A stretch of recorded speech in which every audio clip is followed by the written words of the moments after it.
Hello, everyone, and welcome to the Theater of Football. I'm Mike Hodem.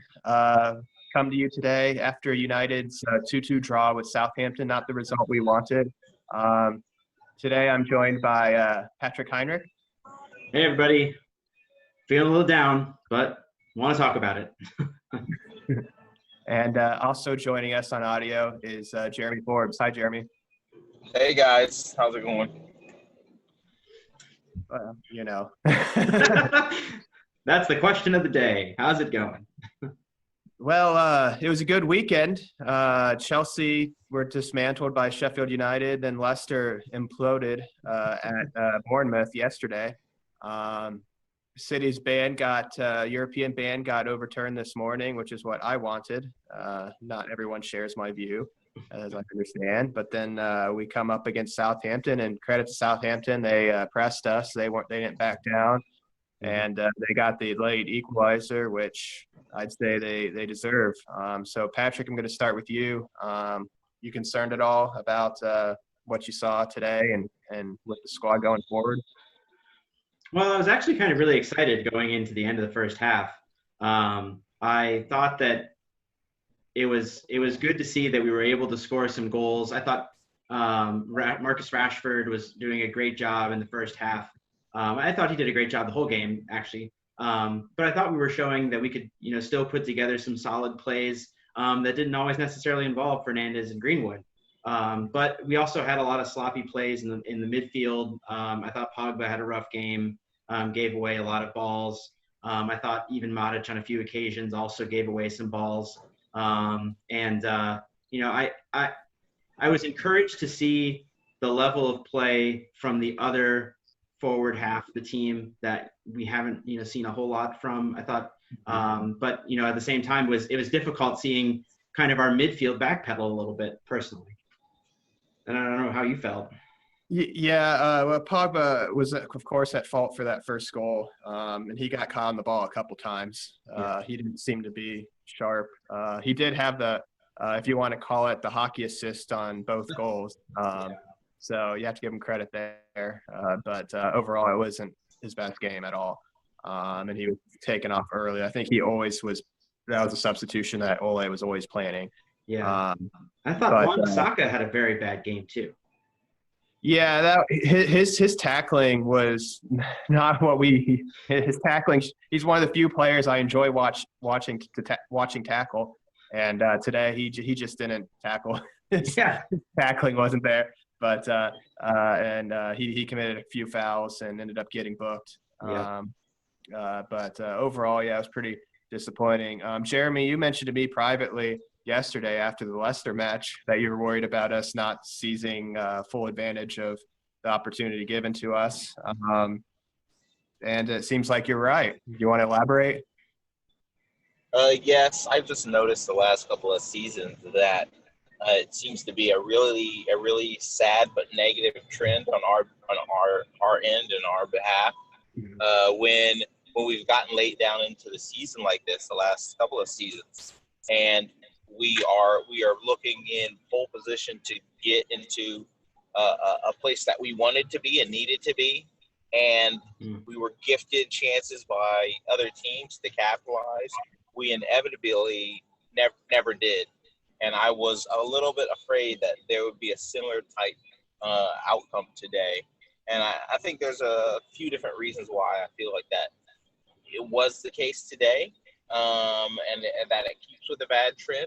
But in all reality, I am still quite happy and satisfied with the club as a whole, because it still showed they still showed character once again in regards to going down, but being able to still be in a fight and present two goals. Mm-hmm. I actually feel like that a lot did have to play with the injury there and being down an extra man.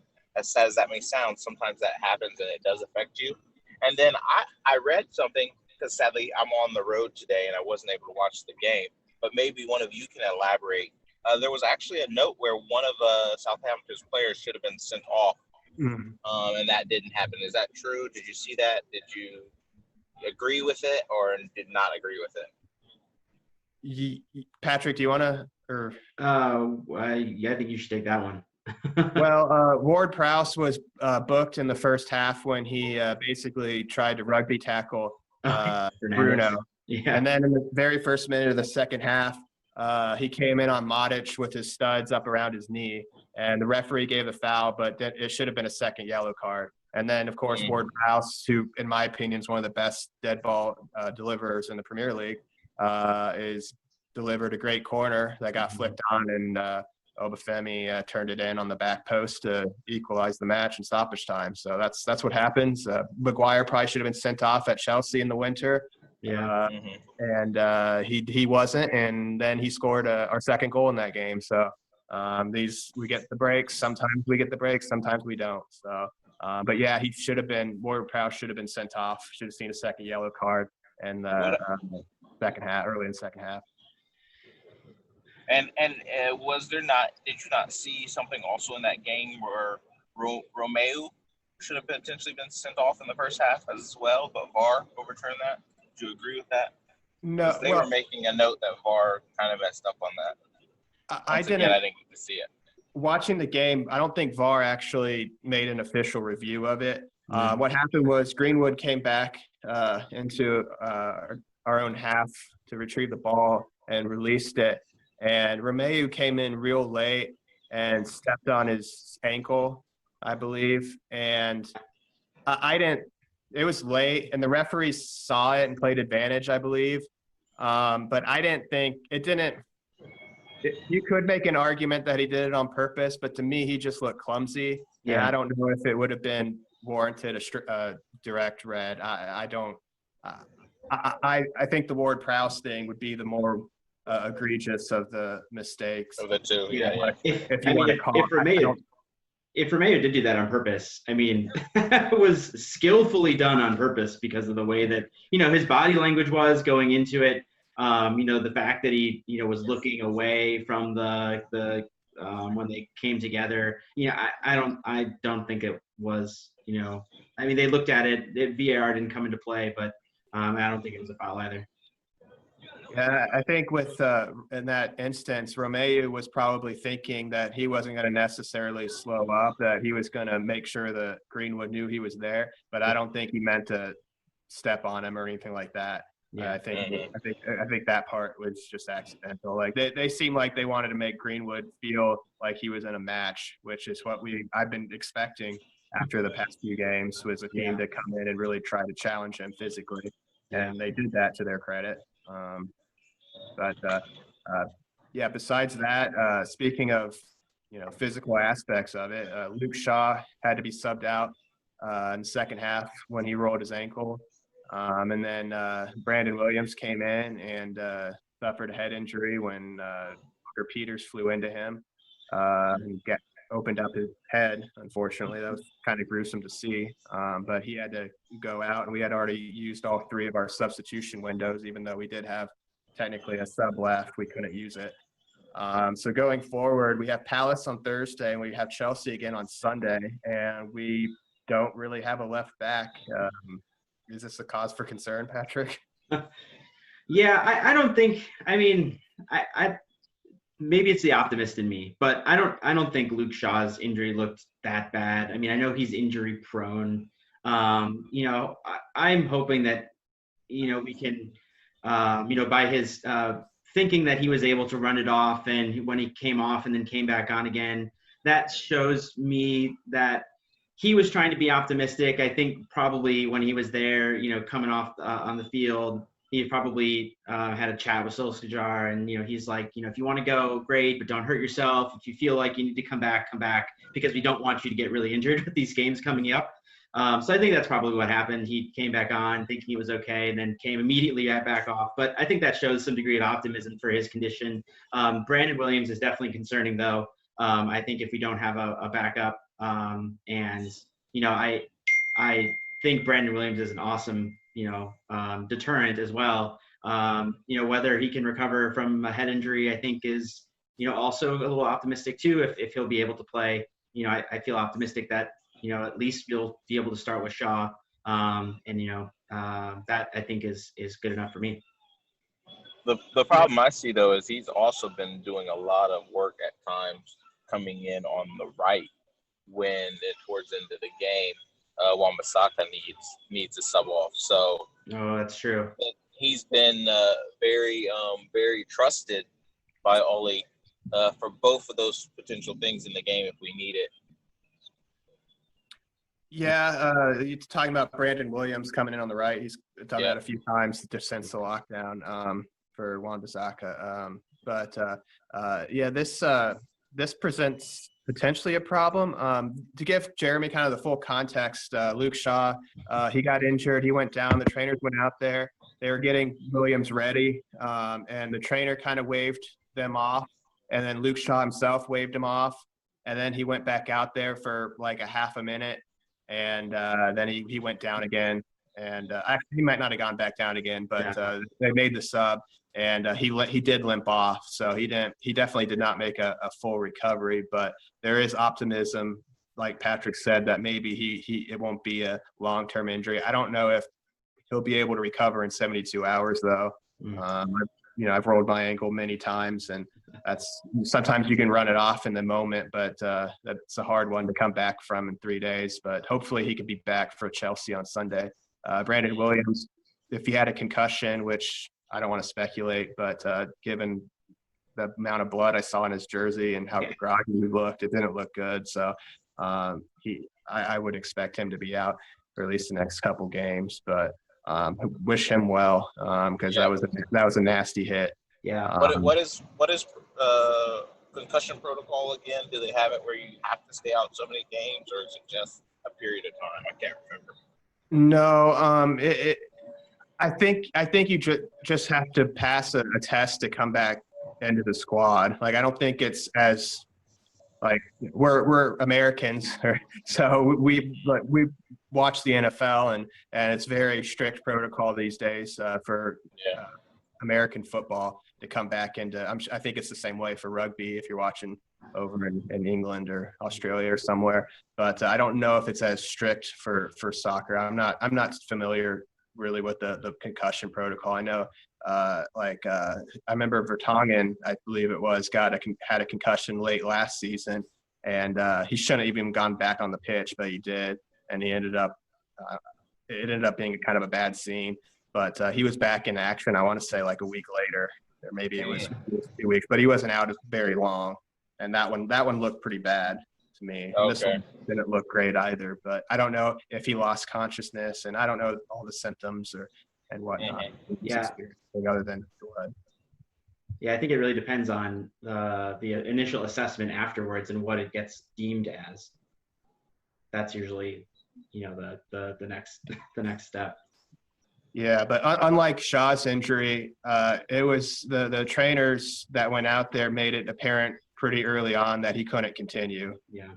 So they barely looked at him, but they were like, he can't go on. So, and that was disappointing for the kid. Yeah. And have that happen. So looking at that Palace match, so if Shaw and Williams aren't available, what do you think Ole will do? Because I have 3 ideas, but I want to hear what you guys think first. I think he'll go with a back 3, and he will actually put have Maguire in the center, and I don't know whether he will put Lindelof on the left back 3. That's my thought. And then still have your wing players, because we have more midfielders that we can bring in. We'll have wing players that will have to have defensive responsibilities. So assuming Wan-Bissaka would be your right wing back, who would be your left wing back?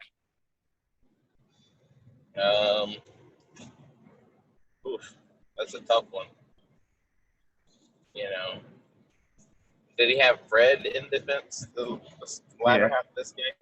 Yeah, he put after Williams' injury. Yeah, after Williams' injury, he put Fred at left back. Yeah, put Fred there. Okay. I have a slightly different view on that, but Patrick, what's your take? I definitely agree with the 3. I don't know who I would put back there. What are you thinking, Mike? I was thinking if you're going to go with the three and play by Lindelof and Maguire, like Jeremy was saying, that Yeah. I would go actually thinking outside the box. Now, I don't know if Ole will do this. Fred is probably the more likely solution, like Jeremy said, if he does go to a back three. But I would actually play Dan James there because he'll run up and down the wing. He might not – there might not be any end product, but – Yeah.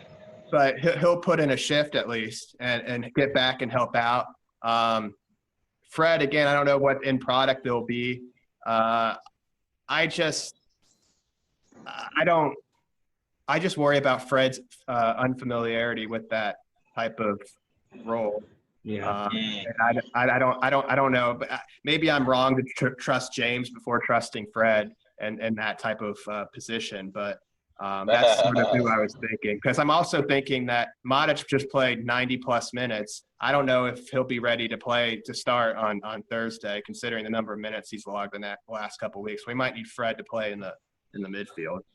You could always use McTominay instead, or Pereira. Have Pereira come in there. Yeah, he could. Instead of Matic to rest. He could, but there's also Pogba too that we're looking at as well. He didn't have the best of games today, and will he want to try to rest him for Chelsea? There's a lot of potential, I guess, options that he could go to. I think one good thing that I read a couple of days ago actually was he brought youngster Ethan Laird in training, and he's had some injuries, but I've seen him play for the reserves. And actually, when Brandon was still in with the reserves, Ethan actually looked better to me than Brandon. So usually going to Selhurst Park, you don't necessarily want to make your Premier League debut, but without the fans there, it might be the perfect time for Ethan to come in and do a job. Although he might have to deal with Andros Townsend and Wilfred Zaha, which could be tough. We'll see. That's interesting. I like your thought process there. What, with Ethan? Yes.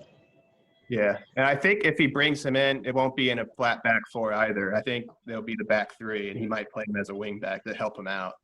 Okay. Yeah, that would make sense. So, and then I guess if you do that, you would take out Greenwood, and you'd start with Martial and Rashford up top and play Bruno kind of in behind them. So it'd be a kind of a similar lineup to we were talking about Maguire and Chelsea in the winter, and that was kind of how we lined up after we got Bruno in that game, was with the back three with Bruno sitting in behind a front two. I don't think it wasn't Rashford wasn't there, but it was Martial, and I believe it was Dan James actually starting as a striker on that occasion. So yeah, but with Rashford back, it'll be those two, I would think, if he goes that route. But it'll be interesting to see because he hasn't had to think about his lineup the past handful of matches. Yeah. So that was actually another kind of a little bit of a thorn in my side, if I'm being honest, because at the end of the day, like, it's a lot different, in my opinion, with the games coming so fast. If they weren't coming so fast, I wouldn't have felt such a big deal about it. But with them coming so fast, and like I said, with the two teams ahead of us making that slip up, I just had a feeling like some of these players weren't going to be coming in with the same degree of intensity, partially because of just too many games, and partially because they almost probably felt like they could get by with a little less and prepare themselves for, say, the Chelsea match, or later on in the season. Yeah, and from what I saw, that was the case with maybe a handful of players. I thought Modic did pretty well. I thought Rashford and Martial combined well at times, not nearly as much as in the second half as they did in the first half. But they got along well. Bruno had a subpar game by his standards. I think he was still given an assist for Martial's goal, even though it was a lot of work that Martial had to do to score. Yeah. But yeah, there was definitely some complacency creeping around the pitch, and that was disappointing to see that they didn't want to. I don't say they didn't want to, but there's just a lack of intensity that we've been getting used to seeing over the past 4 or 5 games, and to me that was disappointing. And Southampton were able to exploit that. Yeah. Well, I also think there's a lot of to me, I think the Southampton players, when they were using such intense pressure in the first half, I think it showed that there was a few players that I would say need to focus on grace under pressure in the backfield, in defense. And I think Wan-Bissaka is one of those. I think he just, with such intense pressure with Southampton, I think there was 3 or 4 occasions in the first 10 minutes where he just crumbled in the defense. And I think there's a couple, he's just one example, but I think there's a couple others where I think Southampton showed that under pressure we need to focus more on. I think we've been so used to having kind of our run of our side of the field and being able to kick it back to De Gea when we need some time to relax, and Southampton just pressured the crap out of us. And I think that really showed there were some players that I think need to work on that a little bit more. But on the other hand, I thought Lindelof shined in that situation. I thought he was great in under pressure and in that game. So it kind of highlighted a few light spots for me, but I also think highlighted a few areas where in that type of scenario we need to work on a little bit more. Yeah, I was actually going to get on here and say that Lindelof, I thought, had a great game, but then he let Obafemi go to equalize in the back post. But you're right. When we were trying to play out, he was he looked comfortable trying to play the ball. And, he is considered, I guess, a ball-playing center back. Yeah. I don't give too much credence into that. But you're right. Wan-Bissaka looked uncomfortable. Pogba looked uncomfortable. Yeah. And I didn't think Luke Shaw looked very comfortable either. De Gea didn't look comfortable. And De Gea, to me, never looks very comfortable in those situations anyway. I was just going to say that. That I think he holds on to the ball way too long when the opposers are coming to kind of press him as a goalkeeper. And sometimes his passes out in those instances have been less than desirable. Yeah. So I do blame Pogba in regards to that, but De Gea should have never held on to the ball that long where he felt the need to pass it to Pogba in that situation, because it wasn't an easy kind of clear pass, if I'm going to say. I watched just the highlight of the goal, and I was like, that's ridiculous. You should have just booted that out a long time ago. There was no reason for you to get pressured like that by the player and then try to force the pass like that to Pogba, even though Pogba should have dealt with it better. I partially blame De Gea on that. And he, like you said, to your credit, Mike, he's been terrible at that through almost the whole season. The person tries to pressure him, and he's terrible with getting it out then. So if you know that that's the case, why not just get it out earlier? Don't even find yourselves in those situations.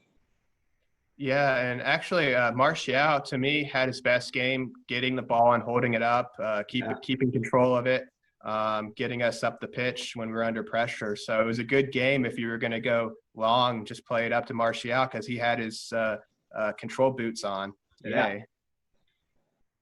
So, and there was a couple other times that De Gea played wayward passes when he wasn't under pressure at all. So I think sometimes he fancies himself as like Alisson or Ederson, and he doesn't quite have the passing ability that those two have, and that's fine. Play to your strengths and just get the ball up the pitch. Don't put us under pressure. But Pogba still should not have received the ball and then turned forward running like he thought he had 30 yards of space in front of him. He should have known that there would be somebody there. Yeah, and he had a ball. Right on I think he had an easy ball, I think, out left or out to our right side to Wan-Bissaka that he could have played. But it is what it is. So going forward with this result and with the City ban being overturned, are we still favorites for top 4? I believe so, actually. I do think we should be able to finish in the top 4. Maybe Chelsea won't have as many slip-ups anymore for us to leapfrog them, but I really don't see Leicester being able to hold on to that 4th spot at all. So it's basically the ball is in our court. I think as long as we control that, Leicester is not going to be strong enough to finish off the season with the same intensity as we could. Now whether we let these injuries affect us or whether we, get a little bit disappointed by the actual score and outcome, which at the end of the day we shouldn't, because even though sadly a draw was not the desired thing, it was a step in the right direction, seeing as neither of the other two teams ahead of us got any points. So 1 point and creeping up on them with 1 point is way better than no point. Yeah. I don't think fourth place is out yet by a long shot. Yeah, I think we still have a lot of opportunity for that. Yeah, we still control our own destiny. If we win our final 3 matches, we're in. Our last match, of course, being against Leicester. You look at Leicester with Sheffield United and Spurs before they play us. Sheffield United look like they're back in form, so that's going to be really difficult with them without Soyuncu. So I'd say we're still favorites to take one of those 2 spots. But Chelsea, we'll see what Chelsea, what type of number Chelsea puts on Norwich tomorrow. Yeah, that's for sure. Yeah.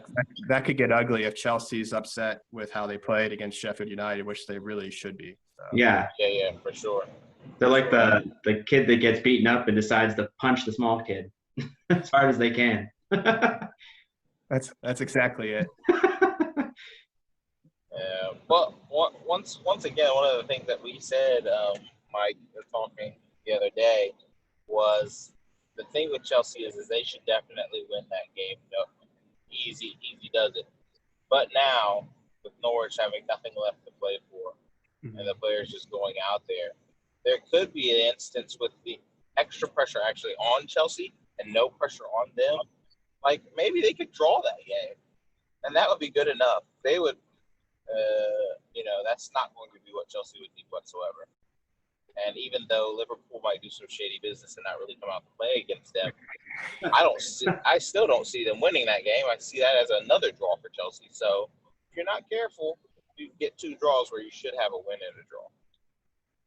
Yeah, that's a good point. I think with our draw today, though, we stay a point behind them. That pressure on Chelsea just eases a little bit. But we've seen in the past where, in Norwich's case, you have a team that gets relegated early. They've had this cloud looming over them for months, and they get relegated, and suddenly they feel free to finally play well, and who knows, maybe they can nick a goal. I mean, they could nick a goal with how Chelsea's backline and goal. So that they could very easily do that, even though they're at the bottom of the table and already relegated. So it'll be interesting to see how their defense holds up, because it's not great. But, not at all. That being said, I have one interesting thing, and you can tell me whether you want to get into it right now or not, Mike. But with Chelsea clearly having issues with their defense, with Man City also having issues with their defense, but they're going to be able to go out and do some business once again. Like, should we actually pay way more attention to our defense? Because with our attack being in a position where I still, even in a tough game, feel excited and confident that we can score 2 goals. Like, the defense then is an area with which, we should really pay a lot more attention to, in my opinion, this offseason than people have been talking about. If we do want to make that next step to where we can challenge for the title and be real heavyweights in the Premier League again, I think you actually have to worry way more about our defense than about our attack going forward, if I'm being honest. Of course, the Jordan Sancho is going to be nice, but, I mean, even with Mason not playing as well today, we still had a good attack. So if we could spend that money, and no one as a United fan will want to hear me say that, and shore up 2 good kind of defenders or a defender and a wing back, I'd actually prefer that over, spending all that money and then our defense clearly having frailties that, could be seen. Yeah, I've actually been saying on here for past, I don't know, for not past few videos, but on a few of our videos that I would look into strengthening the defense because we do need, I think, another attacker, somebody going forward who can play on the right to ease any burden on a young Greenwood. But we do need, like Scholes, we mentioned, I think in the last video, Patrick, I mentioned that Scholes said that that it looks like you need a pacey center back next to Maguire. And I actually agree with Scholes on that we need to bring in a center back with some speed. And I also have said that we need to bring in, now that we've let Valencia and Young go, and Dallo doesn't seem like the best defender. Yeah. We need some depth at fullback. So I'm kind of wanting to see Ethan Laird a little bit, but I'm also wary of him coming in at such an important time. So yeah, I definitely agree with you, Jeremy, that we do need to look at strengthening that defense, because I'm okay with our midfield. Yeah. So that's the curtain's now closing on the theater of football. Good discussion about the Southampton game and looking ahead to our next matches and positions we need to cover going forward. For Jeremy and Patrick, I'm Mike. Thank you for watching, and as always, get in the discussion on the comments section. Thank you. Cheers, everybody. Yep.